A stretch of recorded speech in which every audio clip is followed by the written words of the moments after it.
Rabbi, I suppose you've heard this question before. I think it's for the panel. Why do good things happen to bad people? Why do bad people get away with murder? I have lost track of how many people have urged me to write a book by that title. And my response is, who would buy it? Who would you give it as a present to?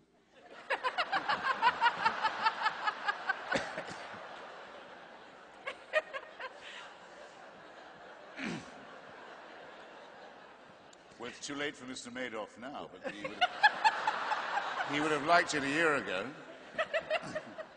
I would say bottom line is, yeah, it's a very disturbing phenomenon.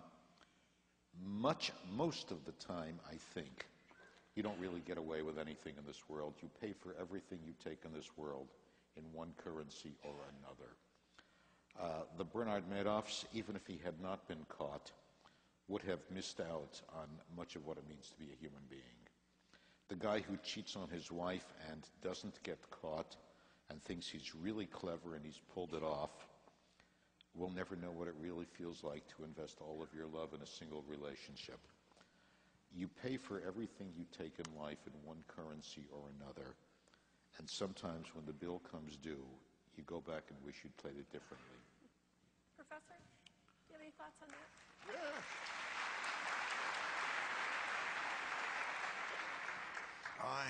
I once said that the rabbi had given me a wonderful definition of the word envy. I envied his royalties. And there was a sense in which he spoke, and does speak, to the fundamental question that we all ask. But I would write a slightly different book. My book would be, why do good people do wicked things? And the church is full of good people who are tempted and actually sometimes succeed in doing wicked things. Now, my tradition teaches that there's the doctrine of original sin. It sort of explains everything.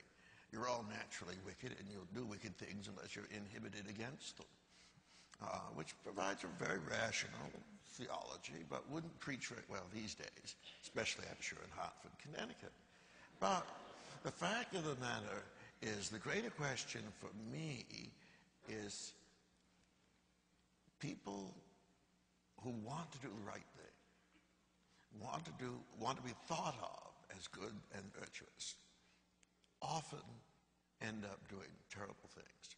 And I think of St. Paul's famous line, the good that I would do, that I do not, and that which I would not do, that I do.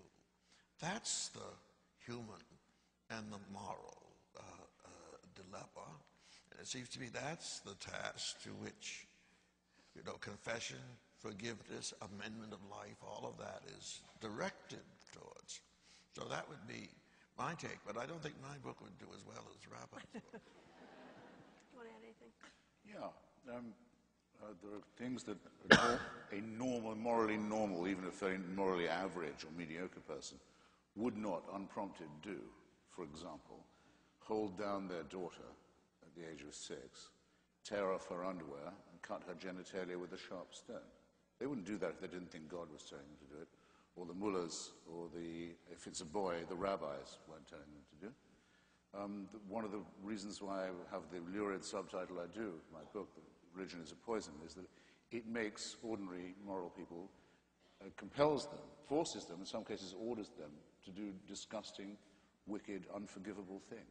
There's no expiation for the generations of misery and suffering that religion has inflicted in this way and continues to inflict, and I still haven't heard enough apology for it. Rabbi, you want to add something? Christopher, I've got to call you down on referring to circumcision as genital mutilation. My son cried more at his first haircut than he did at his bris. And statistically... You weren't doing it right then. Statistically, the only long-term effect that it seems to have on people is it increases their chances of winning a Nobel Prize. I can't find the compulsory mutilation of the genitals of children a subject for humor in that way, or flippancy in that way. Maimonides says very plainly that it's designed to repress sexual pleasure, to deprive a male child as far as possible of the opportunity of that.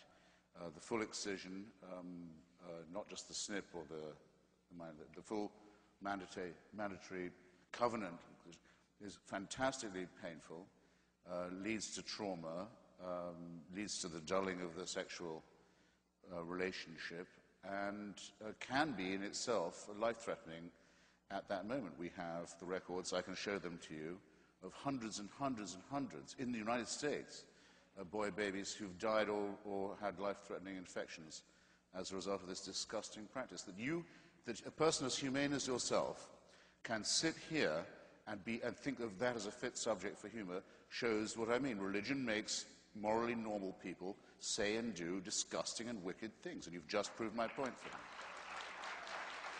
Shame on you for saying what you just said. Shame on you for saying it about your own son, my God. Let's move on.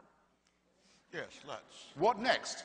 Cutting the labia of little girls. At least Judaism doesn't do that. This is a question. What if a Muslim was to say to you just now, my little girl cried more at her first haircut than when I cut off her clitoris? What would you think of me if I was to say such a disgusting thing?